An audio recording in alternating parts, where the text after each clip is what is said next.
Hola a todos, bienvenidos a esta ponencia. Mi nombre, como lo dijo la doctora, es Jessica Acevedo. Yo soy microbióloga industrial con una maestría en ciencias en bioprocesos y además pues pertenezco al grupo de divulgadores del IGBM. En esta ocasión me complace presentarles a Cintia Cubo. Ella es socia y directora de Cubo, que es una empresa consultora, perdón, en propiedad intelectual. Es abogada con maestría en políticas y gestión de la ciencia, tecnología y la innovación, capacitada en propiedad intelectual y transferencia de tecnología en Francia, Estados Unidos, Corea, Brasil, Chile, entre otros.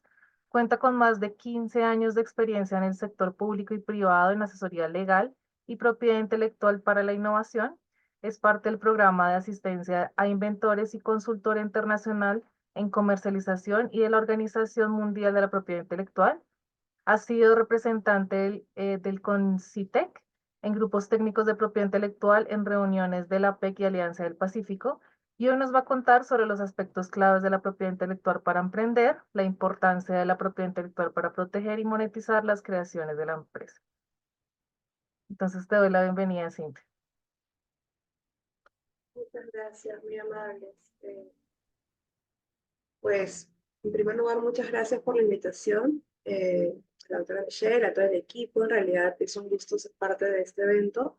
Les he compartido unos enlaces donde van a poder encontrar quiénes somos, lo que hacemos y las redes sociales. Y bueno, voy a proceder a compartir mi pantalla. Sí, entiendo que pueden ver mi pantalla. Sí. Sí, ok, ok. Bueno, voy a colocar.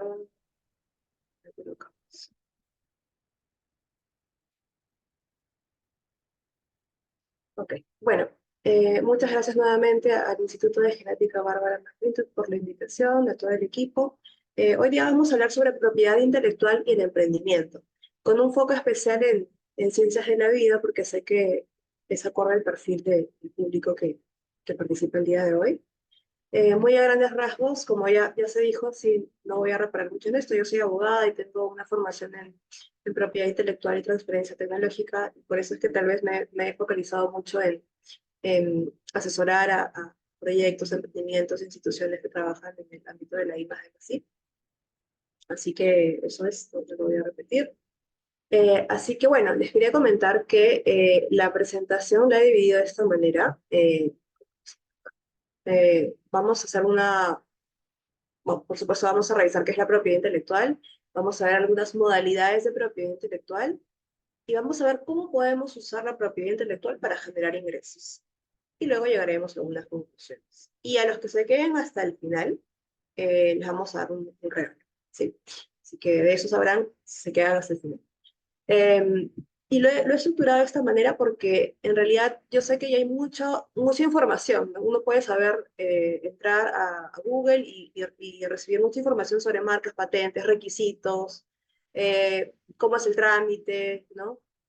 Pero yo quisiera, y se van a dar cuenta, aprovechar la oportunidad para no solamente abordar esos temas, pero de manera un poco panorámica y más bien enfocarnos en para qué nos sirve, cómo podríamos aprovechar.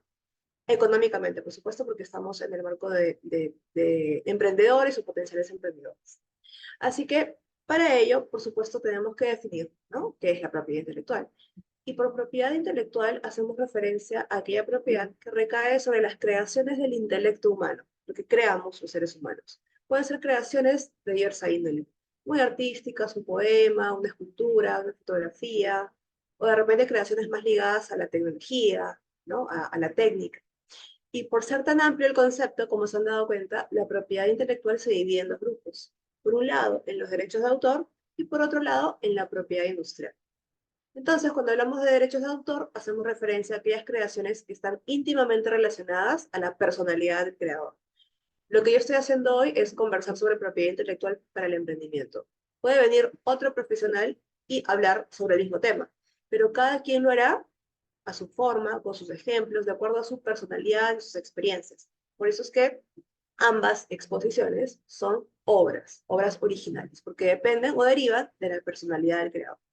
En el ámbito de los derechos de autor también protegemos, por ejemplo, tesis, el texto de un artículo, un protocolo de producción, ¿no? El software, de acuerdo a nuestra legislación, se protege por derechos de autor, puesto que se entiende que hay un código fuente que es un lenguaje que permite expresar una idea. Entonces, en el ámbito de derechos de autor, estamos encontrando creaciones que dependen o que derivan principalmente de la personalidad del creador. Y podemos hablar de obras artísticas y obras literarias, como hemos mencionado. Sin embargo, si nos vamos al lado de la propiedad industrial, vamos a encontrar creaciones que están mucho más ligadas a la tecnología, a la técnica, al mercado, al marketing, y es por eso que el día de hoy nos vamos a enfocar en este ámbito. Y no me voy a adelantar, pero solamente decirles que hoy hablaremos sobre qué es patente de invención, qué es modelo de utilidad, qué es diseño industrial, qué es un secreto empresarial y qué son las marcas. Y mencionar también que a grandes rasgos, estos derechos de los que hoy hablaremos tienen en común algunas características. En primer lugar, son derechos de exclusiva. Es decir, si yo tengo mi marca o tengo mi patente, soy el único que puedo utilizar ese signo, esa creación o ese invento en un territorio determinado. Territorialidad, la protección recae únicamente en el país en donde se obtiene el registro, digamos, ¿no? Se obtiene la protección, salvo algunas excepciones que voy a mencionar en adelante. Y son derechos temporales, porque hay un plazo determinado de protección, como vamos a ver terminar. ¿Por qué hablar de este tema? Porque de verdad que, fíjense, este estudio hace una suerte de resumen de cómo ha ido evolucionando la presencia o la participación de los activos intangibles, por ejemplo, las marcas, las patentes, los secretos empresariales, dentro o como parte del valor de una empresa. Y como podemos ver, en la década del 70, los activos intangibles que son marcados en color oscuro representaban apenas el 17% de una empresa, ¿sí? La mayor parte del valor de la empresa lo representaba los activos tangibles, ¿no? El edificio, el terreno a nombre de la empresa, todo lo físico. Sin embargo, si se dan cuenta, a medida que ha pasado el tiempo, eso ha ido cambiando. Tanto así que en el año 2020, según este estudio, los activos intangibles representan el 90% de lo que vale una empresa. Entonces, hoy en día, la Coca-Cola, Microsoft, Amazon, Google, valen lo que valen, no por lo que haya costado sus edificios, sus locales ambientes físicos, los terrenos que tengan su nombre, sino por lo que vale ese algoritmo de Google, ¿no? O de repente, en el caso de la Coca-Cola, lo que vale su marca, lo que vale su fórmula secreta, ¿no? Estamos hablando de activos intangibles, de derechos de propiedad intelectual que recaen sobre esos activos intangibles, y por eso es tan importante identificarlos, protegerlos y aprovecharlos, ¿no?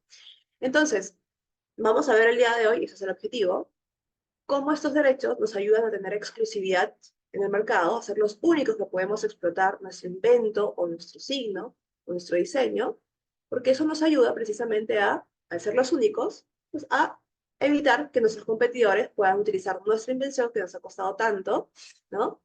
Porque lo que tenemos es un derecho de exclusividad que nos permite excluir también a aquellos terceros, a menos que uno decida darle una autorización de uso, como vamos a ver más adelante. Nos ayuda a aumentar la reputación. Una empresa que tiene una patente, así sea en trámite, ya digamos que de cara a sus clientes o potenciales inversionistas, tiene una imagen, ¿no? De una empresa con un perfil innovador de pronto, ¿no? Además, nos da capacidad de negociación y capacidad para poder adquirir u obtener financiamiento, como también vamos a ver más adelante.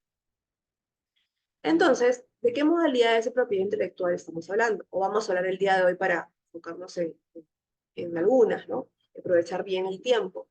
Pues vamos a hablar, por ejemplo, de la primera. Estamos en el ámbito de la propiedad industrial, de eso nos vamos a enfocar. Y dijimos que la marca es un elemento de la propiedad industrial. ¿Qué es la marca? Es un signo que distingue productos y servicios en el mercado y permite diferenciar mis productos y mis servicios de aquellos de los competidores. Relevante, ¿qué es relevante para poder tener una marca? Que ese signo sea distintivo, es decir, que se diferencie de otros signos que ya existen en el mercado. Ese signo lo que debe generar en la mente del consumidor es que cuando él vaya o vea ese producto, inmediatamente diga, ah, yo sé de dónde viene ese producto, yo sé que ese producto viene de determinada empresa. El periodo de vigencia de una marca es de 10 años. Vencidos los 10 años, se puede renovar por 10 años más y así indefinidamente. Una marca puede ser, por ejemplo, palabras, como vemos en el ejemplo en la parte superior, puede ser solamente una figura, sin ningún texto, o también puede ser mixta, una mezcla de ambas, como vemos en el último ejemplo. Por ejemplo, si ustedes ven la figura del medio, esta figura que ven aquí, fondo blanco y azul con la vaquita en la parte central, no tiene ninguna letra, ninguna palabra. Ustedes inmediatamente saben de dónde, si ven ese signo en una botella, ¿sabrían inmediatamente de dónde viene el producto? No sé si pueden escribir en el chat sí o no. Pueden colocar ahí en el chat eh, su respuesta. No, no sé.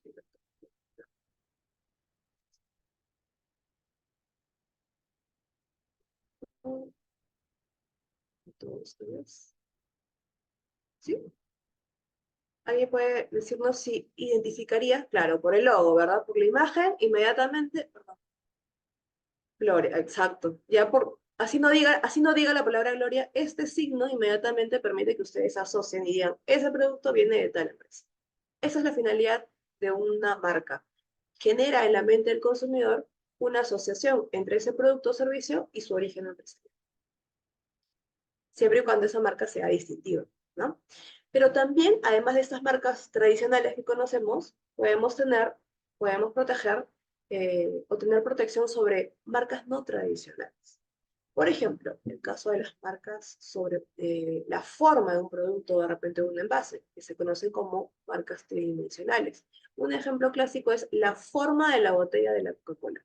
Miren, aquí solo tenemos la forma de una botella con estas letras en relieve, y ustedes si la ven, estoy segura que nuevamente van a saber de dónde viene ese producto.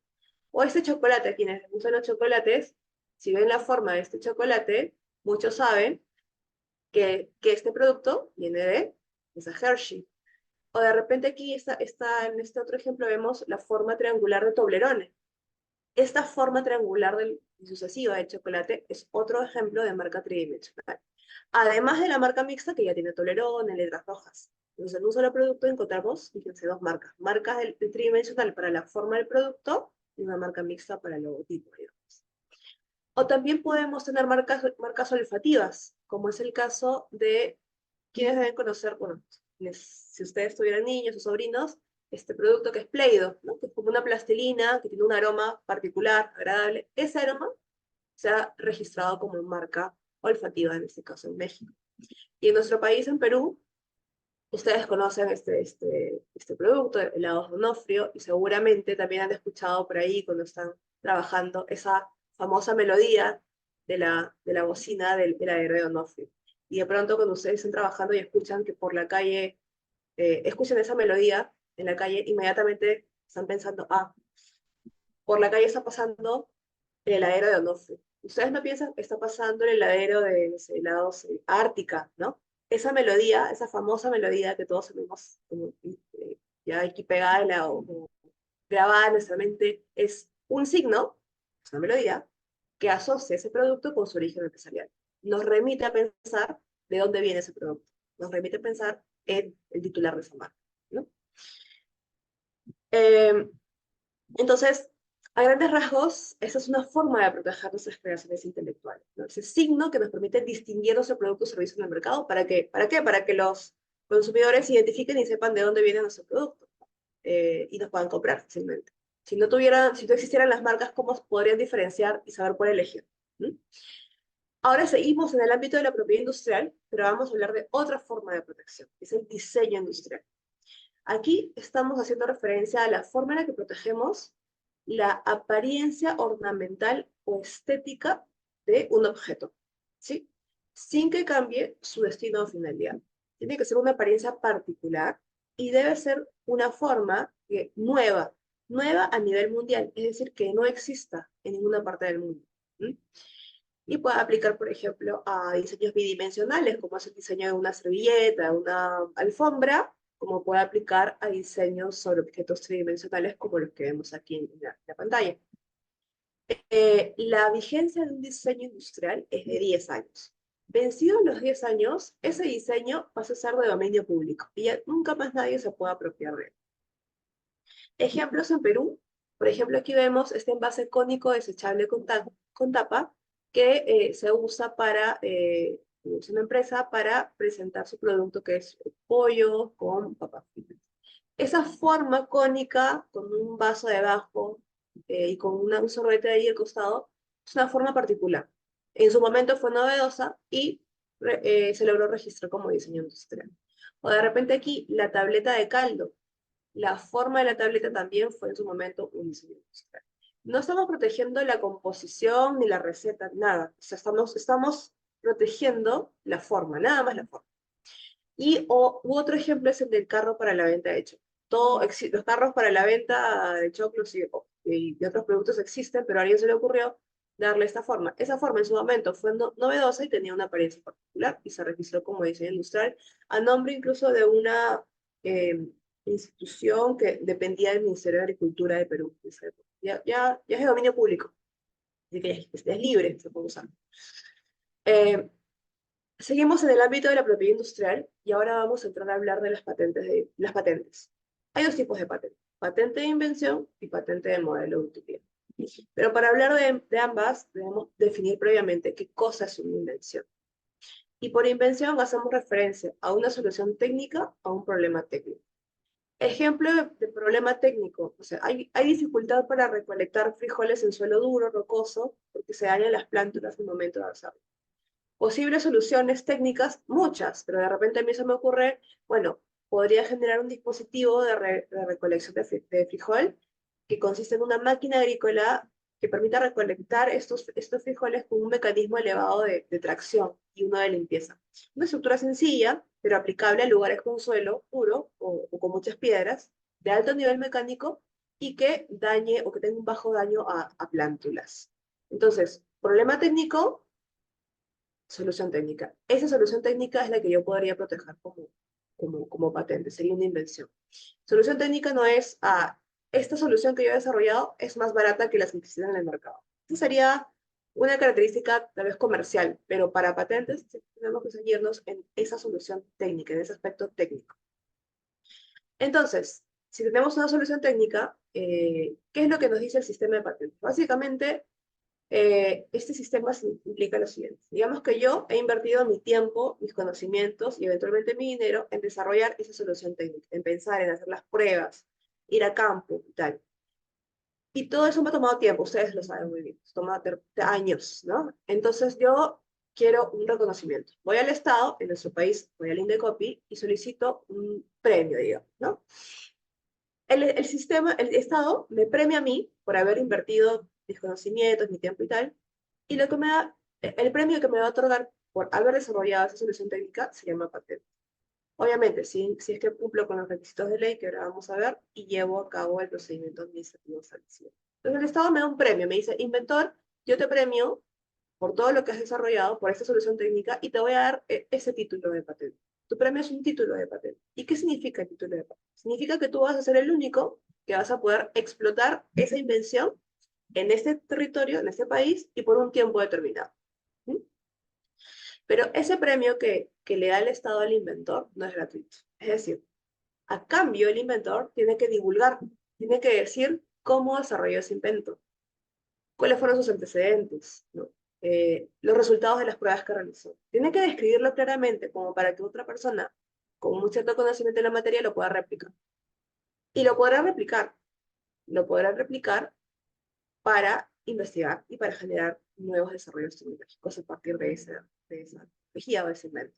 Entonces, cuando a veces uno escucha hablar de patentes, ¿no? Hay algunas personas que decían, yo pensaba que lo que está patentado, nadie puede acceder a ello, ¿no? Que es secreto. No, el sistema está hecho para que no haya premio si no hay divulgación. Tienes que describir en un documento que se llama documento técnico de patente cómo lograste esa invención.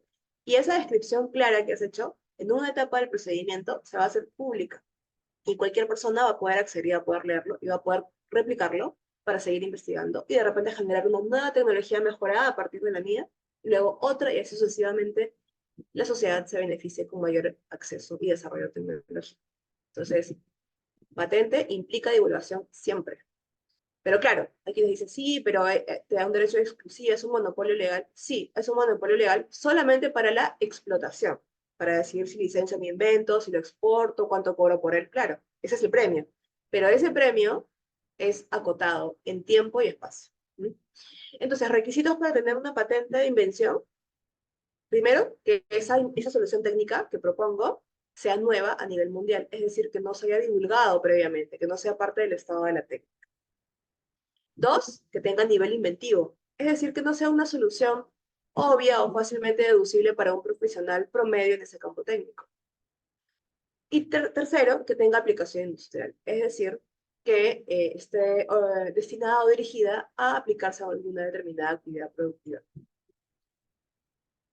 Vigencia una patente de invención dura 20 años de protección. Vencidos los 20 años, esa invención pasa a ser de dominio público y ya nunca nadie más se puede apropiar. Si ustedes encuentran una patente y ven que ya venció, está libre, ¿no? La pueden usar libremente sin pedirle permiso a nadie de pagarla. Ejemplos de patente de invención. La patente de invención puede ser de dos tipos. Puede ser de producto o de procedimiento. En el caso de producto hablamos de máquinas, aparatos, dispositivos, composiciones, compuestos. Por ejemplo, un recipiente comestible y biodegradable para alimentos y bebidas. Así como existe la galleta de la que está hecho el cono de los helados, de repente a mí se me ocurre que quiero hacer algo similar, pero que resista a altas temperaturas, para que se sirva café, tome el cafecito y luego también me pueda comer la galleta. O sea, ese es un ejemplo de una patente de producto, ¿no? Sobre esa composición. Eh, una composición alimenticia, la composición de una bebida energizante, la composición de unas galletas, ¿no? Siempre que, como hemos visto, haya un defecto técnico, ¿verdad? Ahora bien, también podríamos tener patentes sobre procedimientos, procesos en general, métodos, sistemas, ¿sí? Por ejemplo, un proceso para lograr llegar a esa composición alimenticia, un, eh, un proceso de producción, un proceso no sé, para obtener esencia a partir de, no sé, la semilla de cacao. O sea, podemos hablar de procesos o sistemas en general. Por ejemplo, este es un procedimiento para obtener un instantáneo de quinoa. Es una patente que ha sido otorgada, que me parece que todavía está vigente. Ahora vamos a hablar del hermano menor de la patente de invención, que es conocido. Se dice que es el hermano menor, o sea, le decimos así, porque es algo que se trata de proteger algo que ya existe, pero que ha sido mejorado o adaptado o modificado. Estamos hablando siempre de productos, objetos, dispositivos, aparatos. Cuando hablamos de modelos de utilidad, siempre vamos a hablar de algo físico. En cambio, aquí cuando hablamos de patente de invención, en el ámbito de los procedimientos, es algo no es físico, ¿no? Entonces, cuando hablamos de modelo de utilidad, decimos que es el hermano menor de la patente de invención, porque es algo que ya existe, pero que hemos modificado para darle una ventaja técnica que antes no tenía.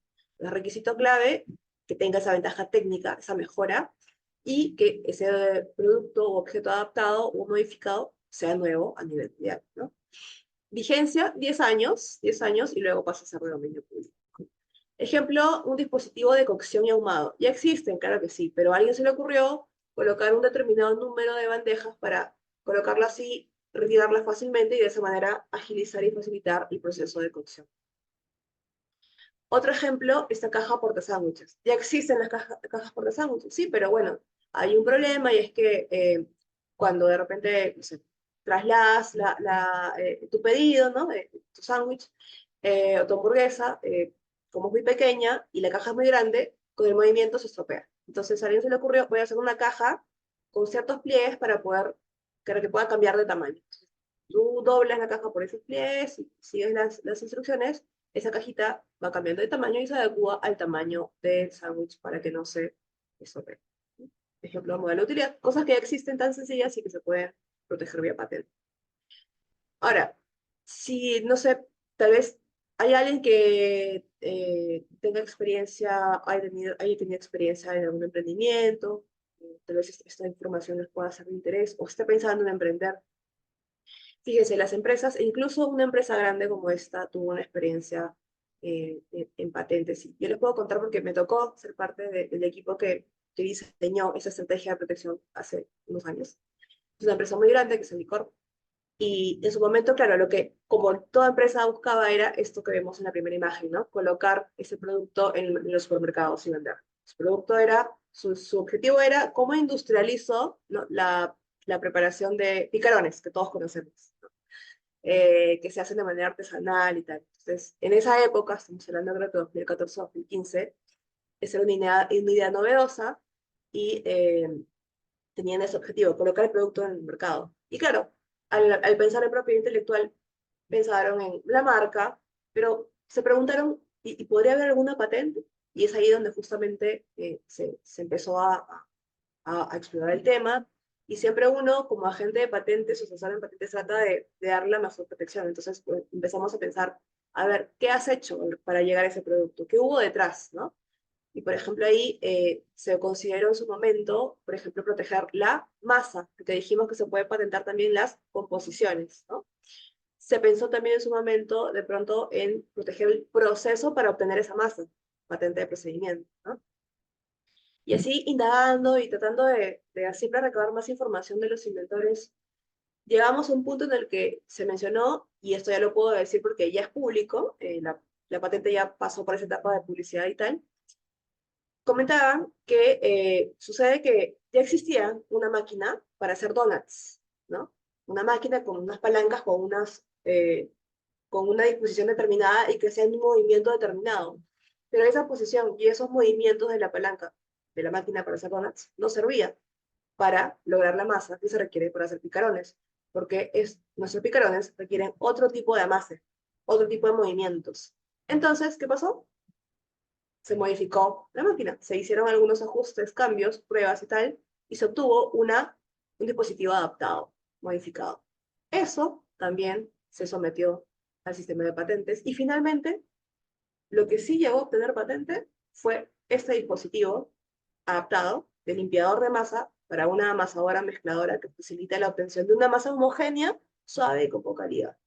Esto ya es una patente ya pública y está registrada en Perú y en Chile. Y lo demás, la masa, el proceso, no tuvo patente. Se sabía que habían bajas chances, pero igual se exploró, ¿no? Y fíjense ustedes lo que dijimos hace un momento al inicio, ¿no? La reputación de la empresa. Esta empresa, en su reporte anual, eh, resalta justamente, ¿no? Obtuvimos la patente de picarones negritos en negocio B2B en Perú. Claro, el cliente, el usuario común no va a saber si es una patente del dispositivo, del proceso, de la máquina, pero el decir que tienes una patente ya te da una señal, es una empresa innovadora, una empresa con servicios o productos de calidad, ¿no? Hay un trabajo tecnológico detrás, ¿no? Eso suma también la reputación de una empresa. Entonces, ahora pasamos a ver otro ejemplo, otra modalidad de propiedad industrial. Eh, sí, que la podemos ubicar en propiedad industrial. Es el secreto empresarial. Y el secreto empresarial es una modalidad que sirve para proteger aquella información que no ha sido divulgada, todavía nunca ha sido divulgada, y que se pueda usar en alguna actividad productiva, industrial o comercial, siempre que se cumplan con tres requisitos. Primero, esa información debe ser secreta, debe tener valor comercial y debe haber sido objeto de medidas razonables para mantenerla en secreto. Ejemplo clásico, la fórmula de la Coca-Cola. Nadie conoce la fórmula como tal. Se dice que hay una fórmula matriz, y solo conocen creo que 3 o 4 personas, un número pequeño y limitado en el mundo, y esta fórmula se envía a los diferentes países en donde luego se complementa con otros insumos. Pero la fórmula matriz es secreta. Y para mantenerla en secreto se toman medidas razonables, medidas contractuales, con colaboradores, con proveedores y medidas operativas. Prohibido tomar fotos en el laboratorio, prohibido exponer tal aspecto en una presentación pública. Hay quienes dicen que estas 4 personas que saben la fórmula matriz, está prohibido que puedan viajar en un mismo avión. Me imagino que entienden el porqué, ¿no? ¿Qué pasa si algo le pasa al avión? Entonces, si algo le pasa al avión, caen todos y mueren todos, se perdería se perdería la fórmula. Entonces, un poco para que tengan ideas en cuanto a medidas operativas, ya dependerá de la creatividad y lo que disponga la empresa o el emprendimiento en manejar esto. Yo les puedo contar que sí conocemos un emprendedor de acá de Perú que tiene también, maneja esta figura para su fórmula en el ámbito de eh, biofertilizantes y también tiene ciertas medidas adoptadas porque quiere proteger muy bien esa fórmula, ¿no? Entonces, lo interesante también de esta modalidad es que no se registra, a diferencia de la patente, donde hay que seguir un procedimiento ante la autoridad competente, aquí no. y lo proteges en la medida que mantienes esas medidas contractuales, operativas, al interior de la organización. El riesgo es que si alguien te copia, o no, perdón, si alguien, por una suerte de ingeniería inversa, por sus propios medios, sin violar ninguna medida, logra dar con tu fórmula, ahí perdiste la protección. En cambio, en el ámbito de las patentes, como bien dijimos, es un derecho exclusiva que implica un procedimiento y te dan un título de patente. Entonces, si te dan el título, tú eres el propietario de esa invención y alguien te copia, tú puedes decir, yo no te he autorizado, te denuncio ante Interpol por infracción, ¿no? Entonces, siempre hay que ver un poco pros y contras para saber qué nos conviene más, ¿no? Un ejemplo de cómo, porque hemos visto como derechos de propiedad intelectual aislados. ¿Cómo podemos encontrar de repente en una idea de emprendimiento, un producto que queremos sacar al mercado, estos diferentes derechos? Un ejemplo de un portafolio de activos intangibles, ¿no? De repente, no sé, se ha trabajado en un kit de diagnóstico para una determinada patología X y queremos sacar ese producto al mercado, digamos, ¿no? Ya sea a través de la propia empresa, digamos que de una propia empresa, ¿no? Los investigadores de la universidad han decidido crear su empresa para lanzar ese producto al mercado. Entonces, ¿qué derechos de propiedad intelectual podrían considerar? En primer lugar, si hablamos de un producto que va a salir al mercado, ya sabemos que tiene que ser identificado por sus clientes. Entonces, básico, marca, ¿no? Marca de producto. De repente le queremos colocar un eslogan, o sea, una frase llamativa que acompañe la marca, sería un lema comercial. O de repente para ese producto también se ha trabajado con una molécula, un anticuerpo combinado con antígeno y cromógeno, que ha sido modificada. No es una molécula tal cual, no existe, sino que hemos hecho alguna modificación. En ese caso podríamos pensar en una patente de producto. O de repente lo que yo he hecho es en realidad, o también adicionalmente, este dispositivo he hecho alguna modificación, ¿no? Alguna mejora para que genere alguna ventaja en cuanto a manipulación, sea más fácilmente manipulable. De repente podría haber un modelo de utilidad también. O de repente me enfoco más, ¿sabes qué? Yo creo que no llego a patente o hago el estudio técnico y veo que no alcanzaría a cumplir los requisitos de patentabilidad. ¿Sabes qué? Tal vez me debería enfocar en el diseño, ¿no? La forma del dispositivo. Podría ser un diseño industrial. De repente implica un software, ¿no? Con un código fuente propio que he desarrollado, con su manual de uso y tal. Podría ser un derecho de autor sobre el software, y es que en el caso de Perú, y eso no lo mencioné, sí lo mencioné, pero lo reitero, el software también se protege por derecho de autor, ¿no? O de repente también he elaborado un algoritmo para actualizar ese software sin necesidad de un programador.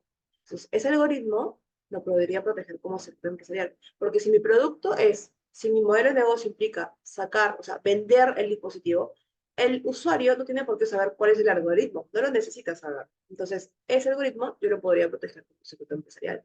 Entonces, cómo armamos un portafolio de activos intangibles en cada emprendimiento dependerá de cuál es el modelo de negocio, ¿sí?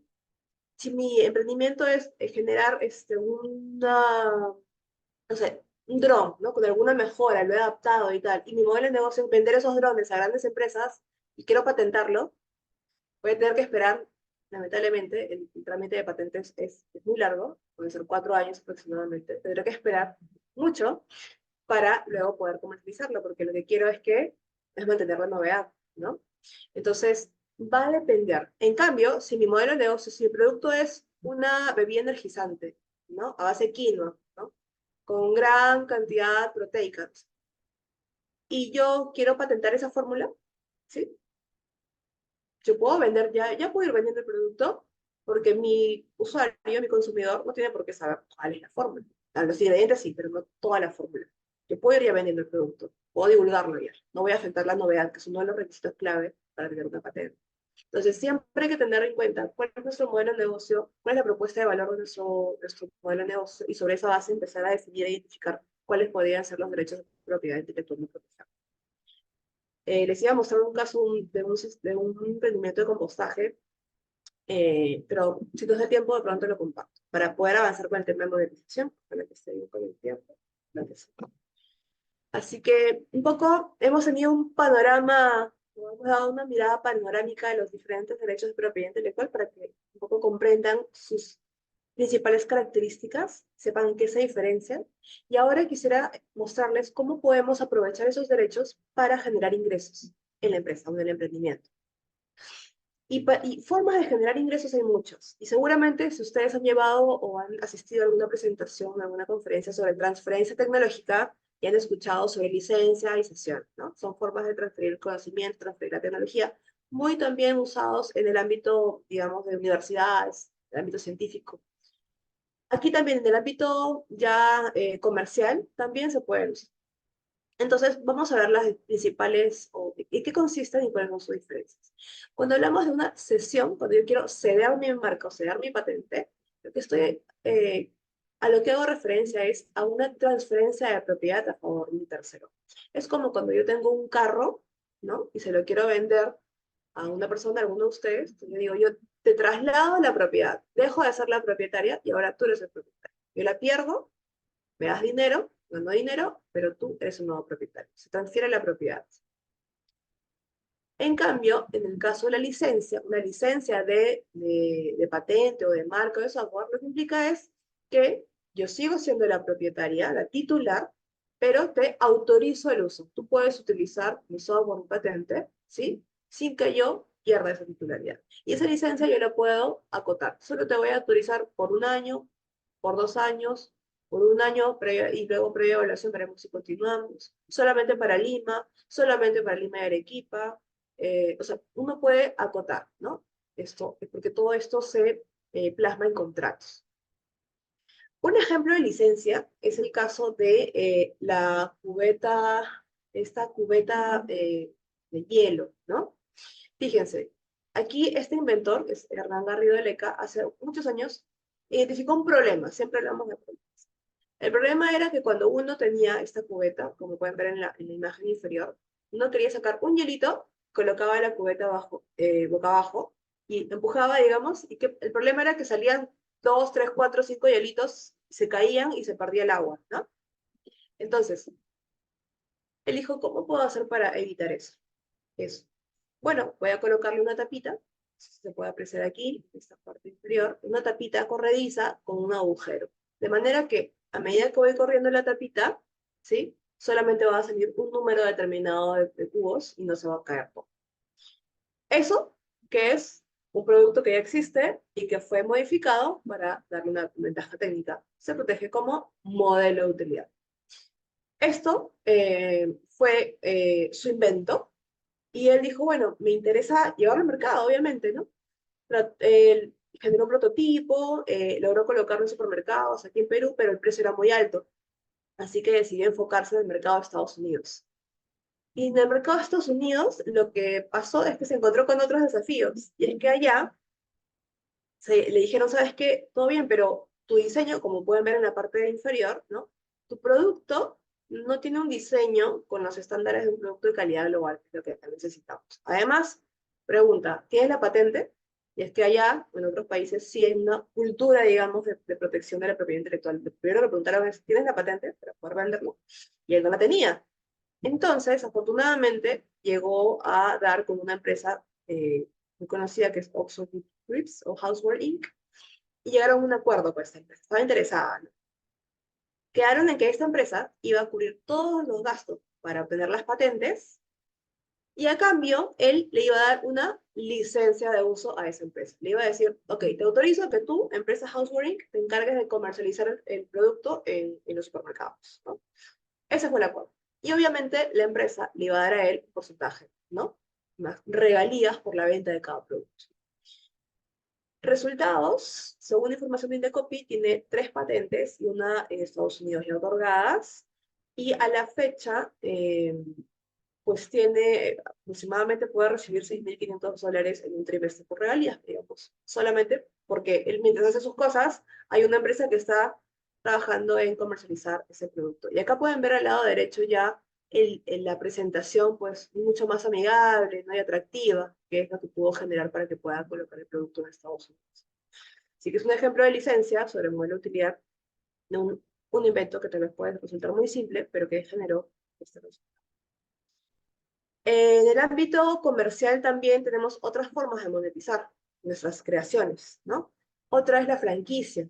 Esto básicamente estamos haciendo referencia a un contrato mediante el cual, ¿no? Se licencia, se autoriza a otra persona, ¿no? El derecho para que pueda explotar nuestro modelo de negocio. con todo lo que implica el modelo de negocio.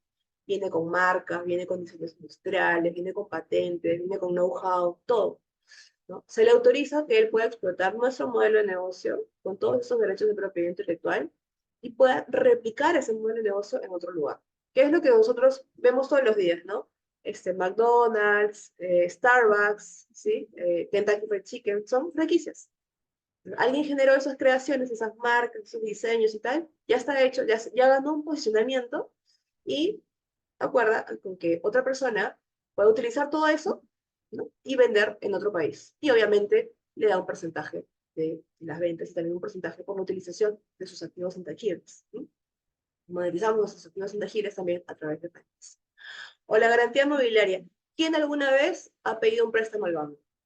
No sé si ustedes lo pueden colocar aquí en el chat, de saber si tienen alguna experiencia eh, solicitando un préstamo al banco. Pueden poner sí, pueden poner no, nunca. A ver, a ver si están muy atentos. ¿Eh? Nunca, bueno, por un lado, exacto, por un lado, qué bueno, que no necesitaba hacerlo. Gracias, Michelle. Bueno, les cuento que a veces, bueno, es común en todo caso que uno pueda ir, alguna persona vaya al banco, ok, genial. ¿Y qué pasa cuando vas al banco y pides un préstamo? ¿No? Tienes que decirle, ¿sabes qué? Te aseguro que te voy a pagar y para eso constituye una hipoteca sobre mi casa, ¿no? Entonces, le ofreces en garantía algo, que en este caso es un inmueble, pero a veces no lo tienes. Y también podrías hacer lo siguiente, pedirle un préstamo al banco y decirle, ¿sabes qué? No tengo una casa, pero tengo un carro, tengo una moto, tengo una computadora, tengo algún bien mueble. Entonces, la garantía inmobiliaria es eso, es la forma en la que garantizamos una obligación con un tercero, como por ejemplo un crédito o un préstamo, pero sobre la base de bienes muebles. Y en el concepto de bienes muebles entran también los derechos de propiedad intelectual, como una marca, como una patente, como un derecho de autor. Y eso es algo que tal vez no se conoce mucho, pero que es algo factible de acuerdo a nuestra legislación. Solo que no se aplica, que yo sepa, mucho, porque todavía los bancos no están muy familiarizados con esta figura, pero es viable. En otros, por ejemplo, en Centroamérica se aplica. En El Salvador, en Guatemala, hay algunas experiencias ya. Eh, y esta forma, si quiero ver si entra esta, sí, esta forma de, estas otras formas para monetizar también los activos intangibles, ¿sí? Eh, o estas formas que estoy compartiendo son diversas y algunas tal vez serán más cercanas, otras las verán como más lejanas. Esta tal vez pueda ser la más cercana y es cómo utilizamos nuestra propiedad intelectual para levantar capital o para obtener inversionistas, sobre todo en una startup. Y esta figura, creo yo, que es la más tal vez realista o posible de aplicarse en un entorno, en un ecosistema como el nuestro. Porque en el Perú hay startups, sobre todo EBTs o EBCTs, empresas de base científica y o tecnológica, que tienen un componente tecnológico, por supuesto, importante, relevante y muchas veces pasible de ser protegido por patentes. Eso suele ser muy relevante para la toma de decisión de un posible venture capital.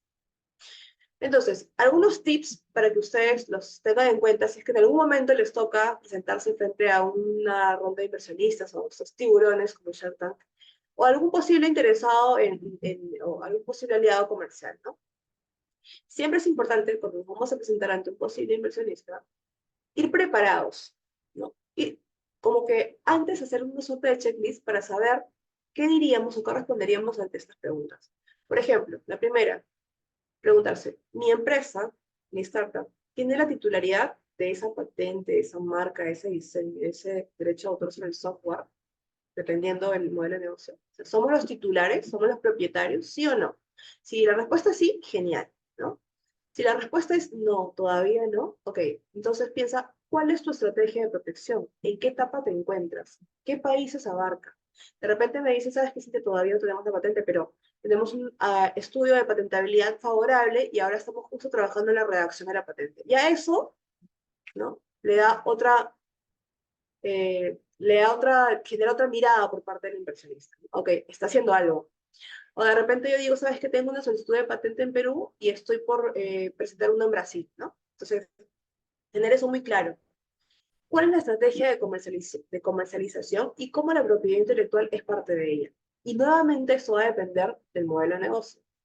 Si mi emprendimiento tiene que ver con un software que he desarrollado para llevar clases a partir de ese software, poder llevar clases por WhatsApp o por alguna otra forma parecida, ahí lo relevante tal vez sería el software que desarrolla el código fuente. Entonces, para que yo pueda generar mi modelo de negocio, necesito dar licencias de uso.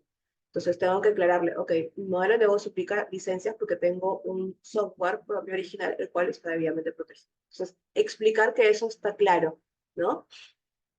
¿Has tenido contingencias legales por propiedad intelectual, alguna demanda, alguna denuncia? Igual las empresas que tienen buenos asesores lo van a averiguar. Entonces, uno tiene que ir preparado y saber qué cosa es lo que vamos a decir en esos casos. Y algo bien importante, pensar en qué compromisos se asumen. ¿Quién tendrá el control de la empresa? Porque a veces el emprendedor se emociona porque obtuvo un inversionista le dijo, estoy interesado, voy a invertir, pero ¿cuánto damos a cambio? ¿No? O sea, muy distinto es que el inversionista decida, sabes que yo voy a ser parte de la empresa con un, no sé, 40% de acciones, a decir yo voy a ser titular del, no sé, 80% de acciones. Pierdes el control. Entonces, hay que pensar en estos aspectos clave, ¿no? Antes de presentarse. Y por supuesto, si tu propuesta de valor está basada en una posible invención, como hemos visto, todavía no sé si es patentable o no, pero puede que sí, lo recomendable es no divulgarlo. No tienes que decirle al inversionista en qué consiste la fórmula de tu bebida energizante. El inversionista no te va a pedir eso. Él quiere saber para qué. Entonces, el tip es ahí enfocarse más en hablar sobre el para qué, ¿no? Tiene un alto contenido proteico y tal, tiene tal efecto técnico, en el para qué y no tanto en el cómo, en la fórmula, porque él no lo necesita. Eso es básico, ¿no? Porque es un poco difícil que los inversionistas se firmen acuerdos de confidencialidad. Entonces, en la medida de lo posible, no divulgar más de lo que se debe. ¿Sí? Y acá, algo que quiero resaltar. Cuando se está frente a dos emprendimientos, o dos startups, que tal vez tengan características similares, pero una de ellas tiene la protección, o por lo menos demuestra que ha diseñado su estrategia de protección y está en camino, está en proceso, eso puede ser el aspecto clave para poder obtener esa inversión. Y es que, claro, cuando uno tiene la titularidad de la patente, de la marca, del diseño de autor sobre el software, uno lo que le puede ofrecer a ese inversionista es exclusividad. Yo le puedo decir, ¿sabes qué? Invierta en mi empresa porque yo te ofrezco exclusividad. Soy el único dueño de ese diseño, del diseño de ese vaso. Soy el dueño, el único, el dueño exclusivo de ese software o de ese método, de ese proceso. Nadie más es dueño, ¿no? Y si alguien dice que es el verdadero dueño, acá está el certificado y podemos rebatirlo. Así que tranquilo, invierte aquí. Eso le genera confianza, ¿no? Si yo, por ejemplo, les dijera a ustedes, le vendo mi casa, está Michelle, Michelle, te vendo mi casa, acá te paso el contrato, fírmalo y me transfieres hoy. Si Michelle se asesora correctamente, su abogado le diría, sabes que no firmes nada antes que no corroboremos y verifiquemos que realmente ella es la dueña de esa casa. Y para eso lo que va a hacer es ir a registros públicos, o sea, va a pedir una partida registral que va a corroborar que yo sea la única dueña, ¿no? Que no haya ninguna hipoteca, ninguna contingencia, ¿no? Lo mismo pasa aquí, solamente que son intangibles. ¿Quién va a invertir si de repente estamos invirtiendo en algo que no es de titularidad de este emprendedor? Que está libre y cualquiera puede venir, apropiarse o decir yo soy el verdadero dueño y nos estanca el negocio. ¿Mm? Entonces es muy importante resaltar este aspecto para poder obtener capital. No sé si ustedes han escuchado de esta empresa que es Nutrico, que es una food tech peruana que ha levantado importante capital el año pasado.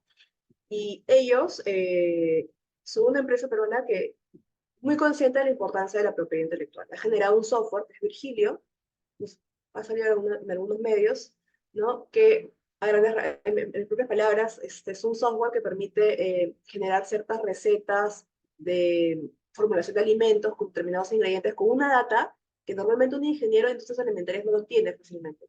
Ha procesado un montón de información y lo puede hacer en muy corto tiempo. Eh, Esto ha sido materia de un derecho de autor sobre este software, se ha registrado, de hecho, tengo el gusto de haberlos asesorado en eso.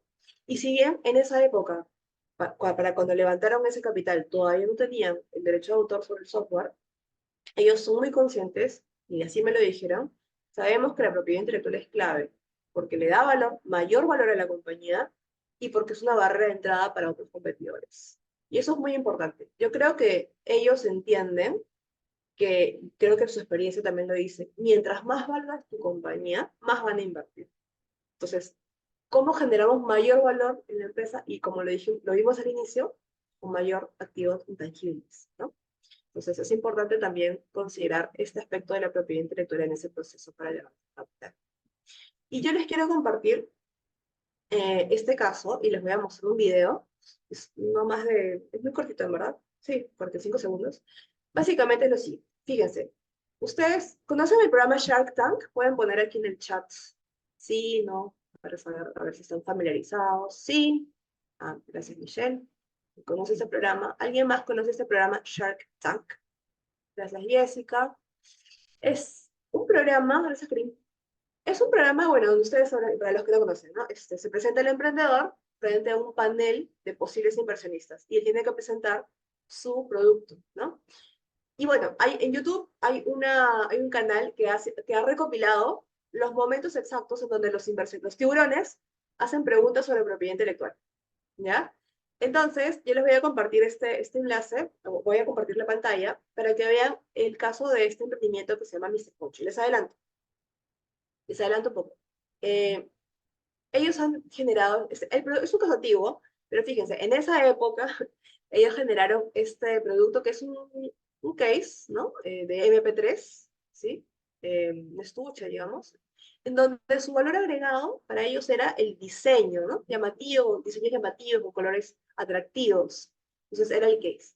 Pero fíjense que además del diseño del estuche, ellos le colocaron este pequeño dispositivo, espero que se pueda ver, es como un pequeño, no sé si plástico, no sé cuál es el material, pero es circular.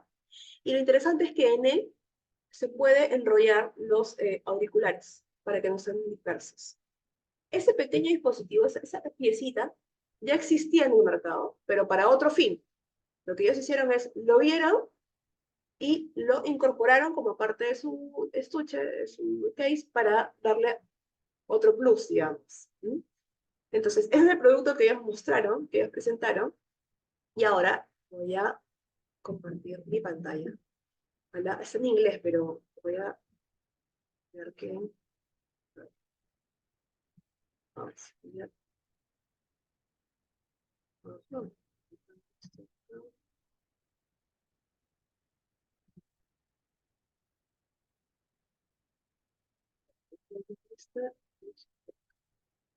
Ajá, el tema es el idioma. Voy a probar a ver si está... Its patent is pending.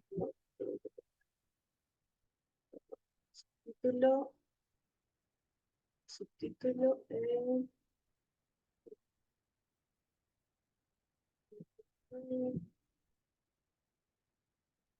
inglés. No queremos que esté en español.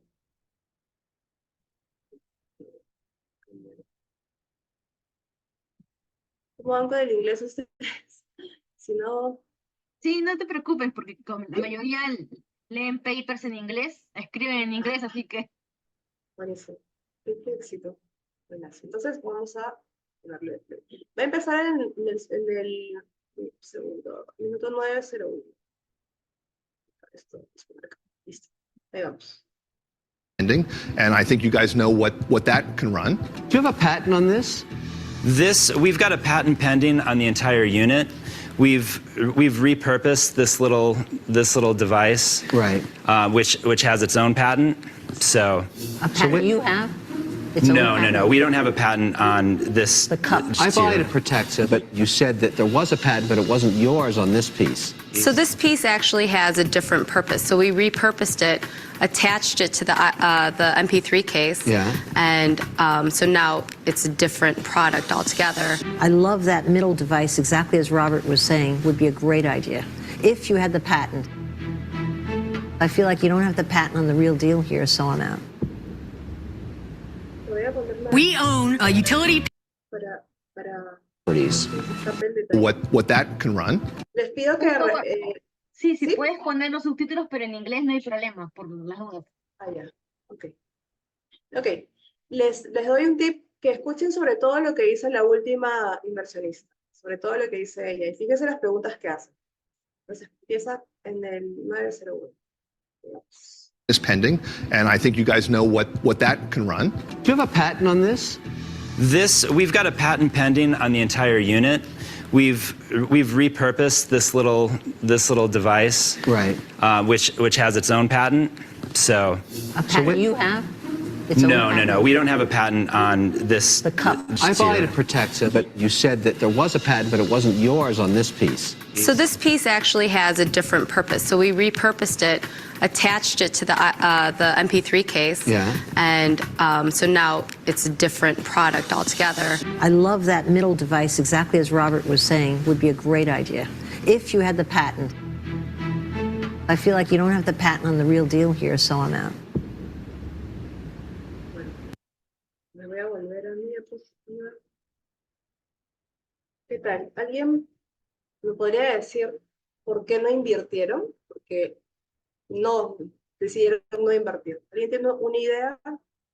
Si gustan, pueden abrir su micrófono. Me gustaría.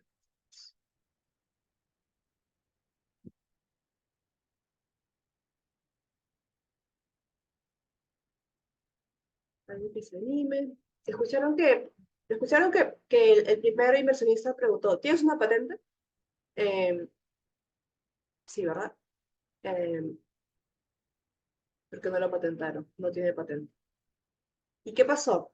Fíjense que cuando él preguntó, ¿tienes una patente? El emprendedor le dijo, tenemos una patente sobre el producto, o sea, el case, digamos, el estuche. Pero le explicaban que este dispositivo, esta piecita pequeña, circular, ellos lo vieron y le han dado un nuevo uso, pero que ya existía y que tiene su propia patente. Entonces ahí es cuando ellos dijeron, sí, tiene una patente, pero nosotros lo hemos reusado y lo hemos adjuntado a nuestro estuche.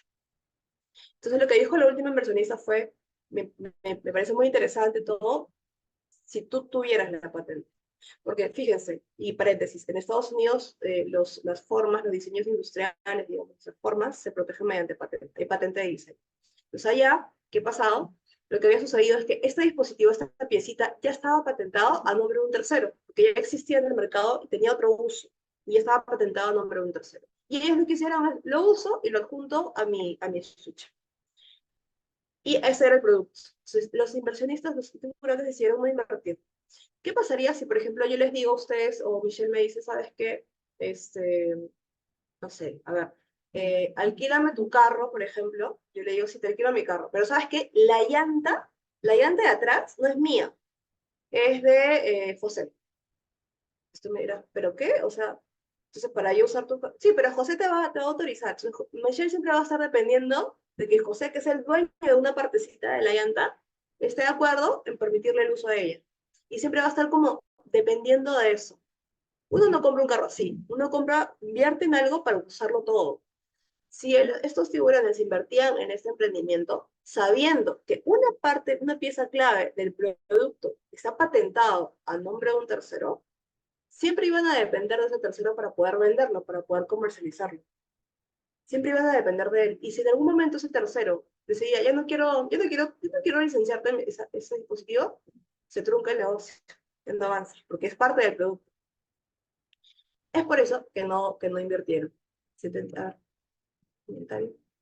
Ya, ok. Entonces, es muy importante, en este caso la lección es, a veces uno piensa, eso ya existe, lo incorporo y ya está. Hay que ver si lo que estás incorporando como parte clave del producto que quieres lanzar es libre realmente, o si le pertenece a un tercero, y si le pertenece a un tercero, tienes que considerar que vas a tener que pedir una licencia, y si es que está patentado, ¿no? Y eso no es muy atractivo para un potencial inversor. Ese es el mensaje de este caso. Así que eso es lo que les quería compartir. Ahora, otra forma de monetizar. Ustedes conocen a este personaje, me pueden poner en el chat sí, no, a ver, para ver si me siento muy antigua en este público. ¿No lo conoce? Ok, está bien, es bueno saberlo. Sí, gracias Jessica.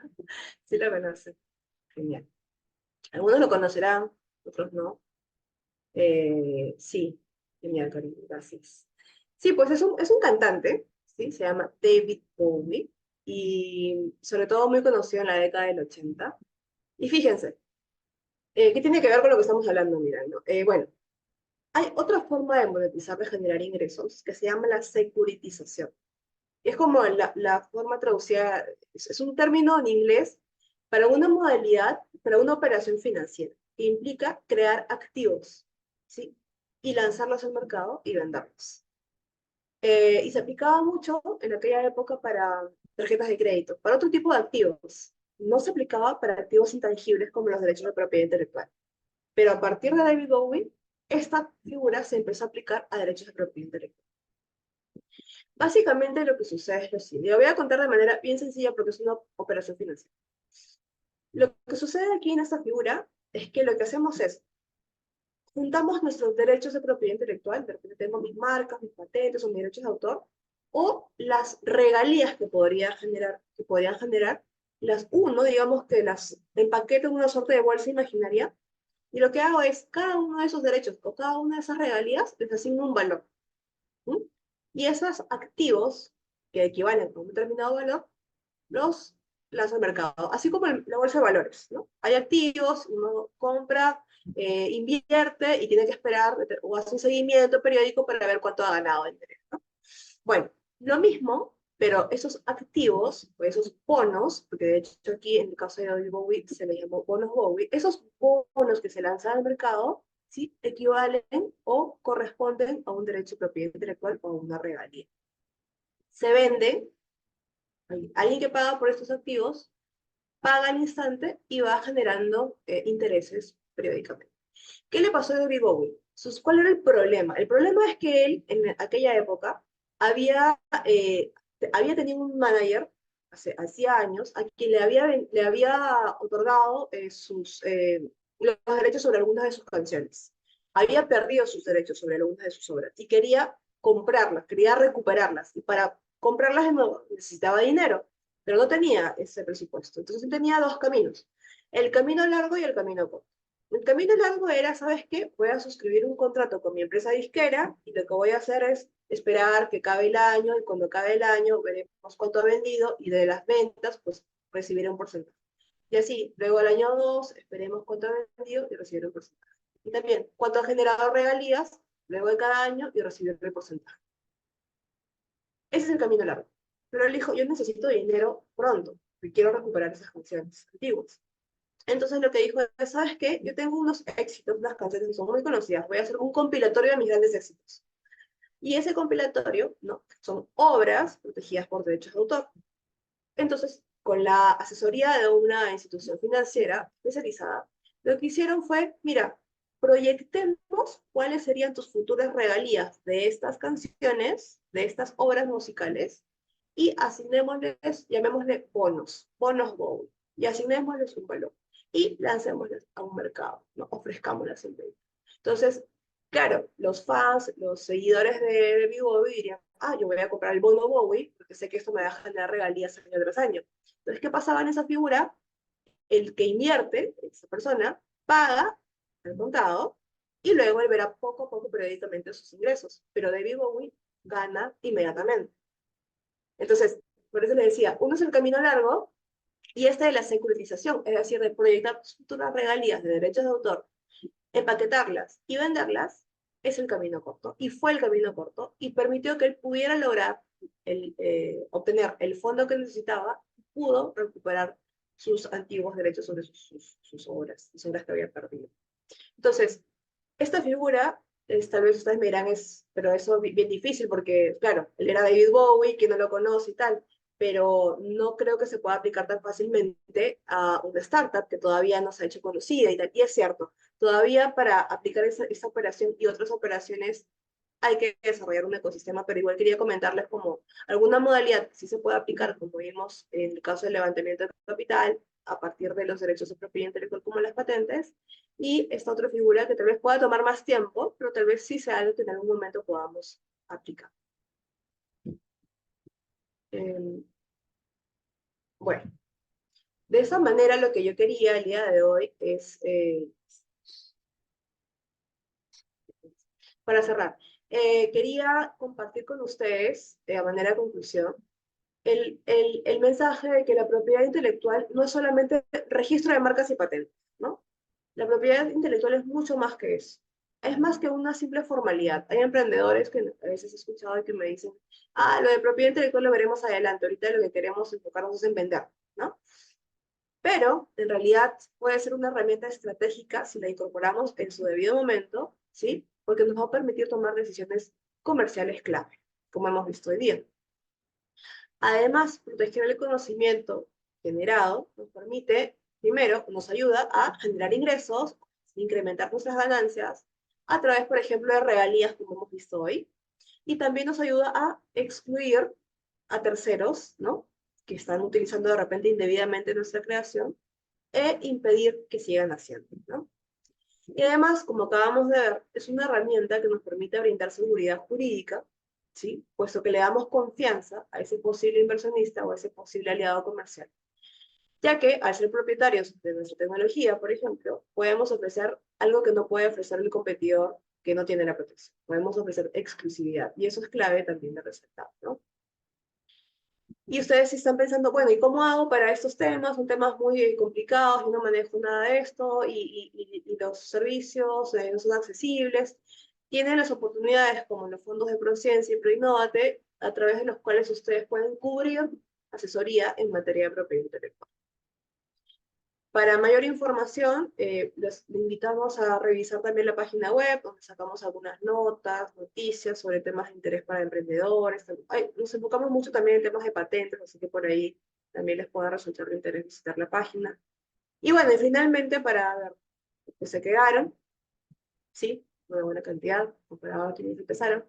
Lo que estamos compartiendo acá, y lo pueden acceder a ello con el código QR, básicamente es un reporte tecnológico que hicimos sobre granos andinos. Lo hicimos el año pasado, es cierto, pero básicamente lo que queríamos ver, hoy día no hemos podido hablar de vigilancia tecnológica, pero es otra forma de usar las patentes en este caso, como fuente de información para saber quiénes están trabajando en qué tecnologías, en qué campos técnicos, en qué países están, quiénes son, qué empresas son. Eso lo hemos hecho con respecto a granos andinos. Tenemos esa información. Igual, si bien no es actual, les puede servir porque está la metodología, las clases, y pueden ustedes a partir de eso también indagar y actualizar la información. Así que para quienes estén interesados y gusten acceder, solo con el código QR o también con el enlace que les podemos compartir, van a poder ingresar y acceder, dejar sus datos, y van a poder descargar el documento completo. Así que eso es lo que yo quería compartir con ustedes, y más bien agradecerles por haber permanecido ahí atentos durante todo